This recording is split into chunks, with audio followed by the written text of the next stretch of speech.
Supreme Court in the matter of Akshay Gupta versus ICICI Bank Limited said that this is a classic case where wisdom dawned upon the three parties in commercial arrangement to settle the dispute amicably with a little effort by the court. The three parties being borrower or flat owners, builder, and the bank, the lender.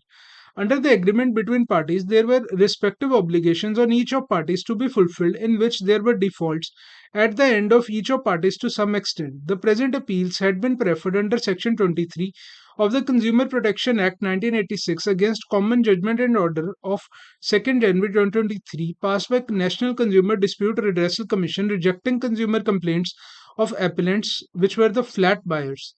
The relief claimed in the complaints before NCDRC was for the quashing of the loan recall notice issued by the bank alleging unfair trade practices and violation of Reserve Bank of India guidelines. Court said that all matters between the parties stand closed and there shall be complete quietus to the litigation and issued following directions.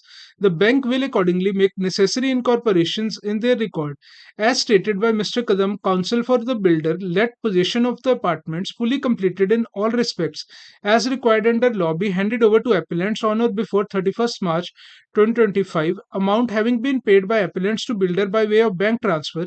Even if no receipt is issued, the proof of payment is certified by the bank, but still builder is directed to issue acknowledgement in writing to have received the entire due amount. The bank which had initiated recovery proceedings before debt recovery tribunal or before any other forum with respect to loan in question of four appellants shall withdraw the same in view of the loan having been satisfied in all of the four cases.